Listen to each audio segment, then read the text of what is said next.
étudie facilement la physique avec Madame Célie Farou.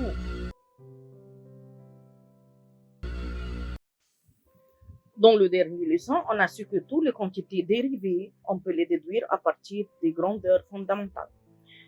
Mais quelles sont les grandeurs physiques fondamentales les plus importantes? La longueur, la masse, le temps. Aujourd'hui, on va savoir qu'il y a une méthode pour exprimer les grandeurs physiques dérivées à partir des grandeurs physiques fondamentales en utilisant 3 symboles seulement. La masse M, la longueur L et le temps T. Les 3 symboles doivent être écrits majuscules.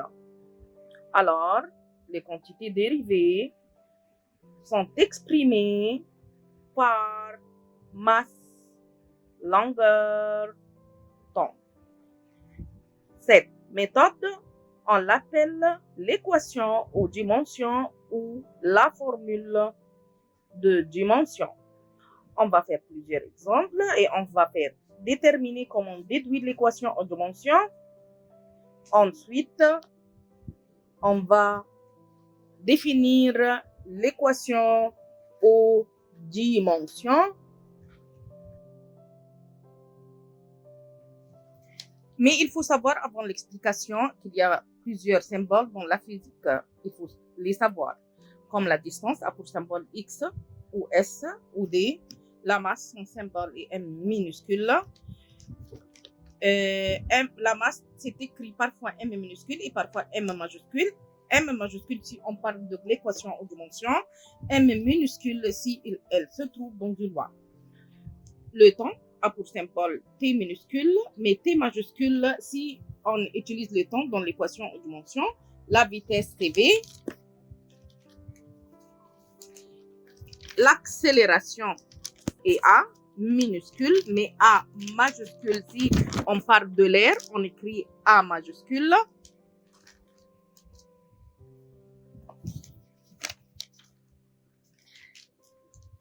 L'accélération de la gravité, on l'écrit G. La force a pour symbole F.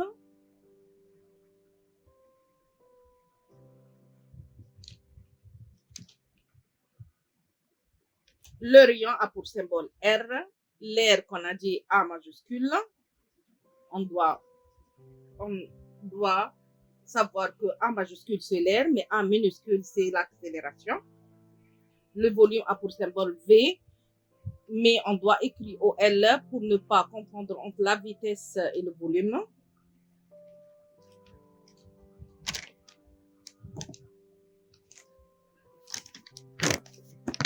L'énergie cinétique a pour symbole EC.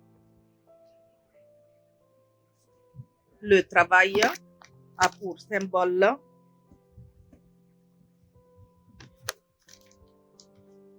W. Et à la fin, la quantité de mouvement, elle est pour symbole P.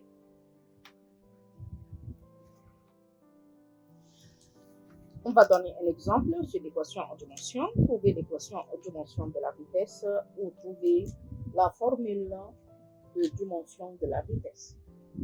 Il faut suivre des étapes déterminées. Premièrement, on doit trouver la loi de la vitesse. C'est-à-dire que la vitesse est égale distance sur temps. Deuxièmement, on transforme la formule en symbole, c'est-à-dire V est égal D sur T. Troisièmement, on se demande, est-ce que ce sont des grandeurs fondamentales ou de grandeurs dérivées? La distance, c'est une grandeur fondamentale. Le temps est une grandeur fondamentale, c'est-à-dire on ne peut pas les diviser. Ensuite, on doit transformer ces symboles en dimensions, c'est-à-dire la distance représente longueur ou masse ou temps. La distance représente longueur L majuscule. En même temps, le temps représente temps, c'est-à-dire T majuscule. Alors, la vitesse est égale L sur T. il ne faut pas que les dimensions sont écrites sous forme de fractions. C'est-à-dire, il ne faut pas qu'il y ait un dénominateur. Alors, la vitesse, c'est écrit VL égale LT moins 1. Simplement, on peut expliquer la vitesse comme suit. La vitesse est égale longueur fois T moins 1 ou temps moins 1. À la fin, on obtient VLT moins 1 qui représente la formule aux dimensions. On va maintenant parler de la définition de l'équation aux dimensions ou la formule de dimension.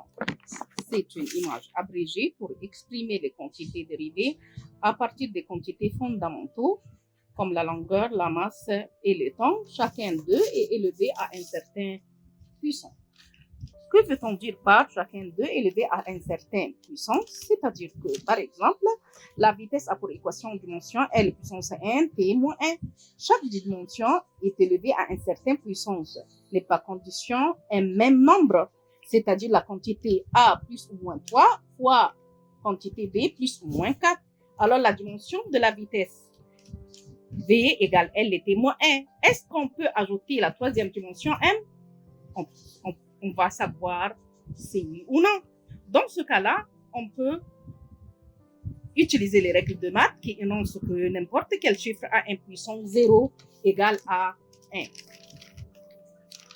C'est-à-dire V, M puissance 0, L puissance 1 et T puissance moins 1.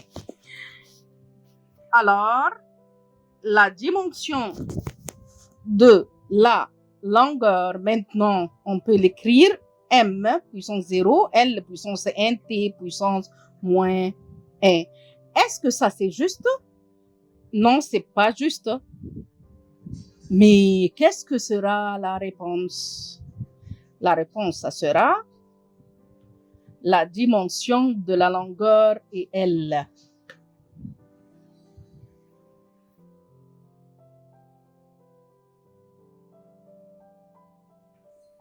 Est-ce qu'on peut écrire les dimensions de la longueur M puissance 0, L, T puissance 0? On va réfléchir ensemble. M puissance 0 égale à 1. T puissance 0 égale à 1. Alors, la réponse est juste, on peut l'écrire comme ça. On va donner un exemple pour l'équation de motion de l'accélération, sachant que l'accélération est égale à vitesse sur temps et aussi trouver l'unité de mesure de l'accélération en utilisant le système international. Qu'est-ce qu'on va faire? Premièrement, on doit transformer la formule de l'accélération en symbole. Alors, A est égal V sur T. Et on va se demander, est-ce que les quantités sont fondamentales ou dérivées? La vitesse est dérivée à pour équation en dimension, L est T moins 1. Le temps, c'est une grandeur fondamentale, c'est-à-dire on va remplacer par T. À la fin, A est égal L sur T fois T, c'est-à-dire T au carré. On ne doit pas utiliser la formule aux dimensions, comme on a dit, sous forme de fraction. Alors, on doit transformer cette fraction. Alors, ça sera A est égal L et T moins 2. L représente la longueur à pour unité de mesure pour le système international, le mètre. T représente le temps à pour unité de mesure dans le système international, seconde. Puissance moins 2. Alors, l'unité de mesure de l'accélération, ça sera ms-2, ou on peut l'écrire sous forme de fraction, ce n'est pas un problème. M par S au carré des deux, c'est juste. Exemple 3, trouver l'équation aux dimensions de la force, sachant que la force est égale masse fois accélération. Ainsi sont unités de mesure pour le système international et le système de carré.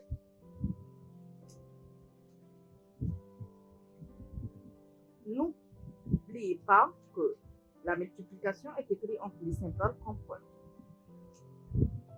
et entre les chiffres comme fois.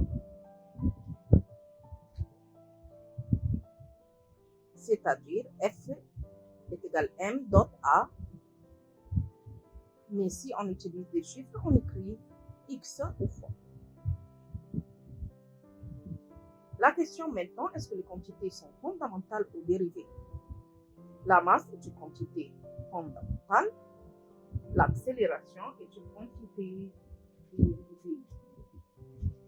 Alors la masse a pour symbole M, l'accélération, l'équation en dimension c'est M était moins 1. Donc, puisque F est égal à M fois A, alors on remplace M minuscule par M majuscule et on remplace le A par L était moins 2.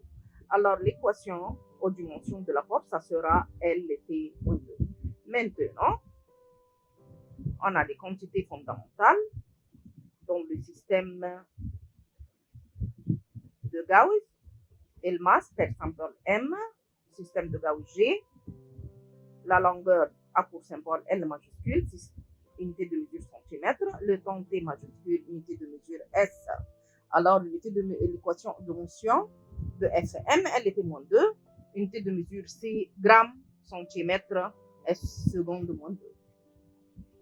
Le système international, masse kilogramme, la longueur mètre, le temps seconde. Alors, l'unité de mesure de la force, c'est kilogramme, mètre, seconde, moins 2.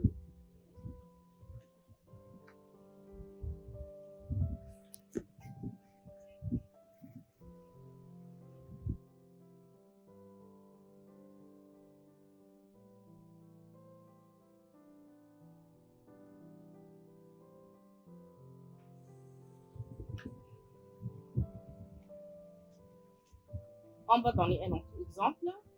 Trouver l'équation en dimension du volume d'un sphère, sachant que le volume d'un sphère est égal à 4 sur 3 pi rayon puissance 3.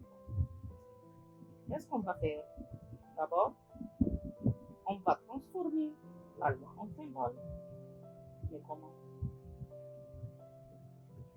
Le volume, on doit le transformer en VOL. Alors, on va écrire l'équation en VOL est égal à 4 sur 3 pi R puissance 3. Mais qu'est-ce que 4 sur 3 ça? 4 sur 3, c'est une valeur constante. Mais qu'est-ce que le pi? Pi, c'est aussi une valeur constante. Les deux sont des valeurs, non pas d'unité de mesure. Mais qu'est-ce que je vais faire?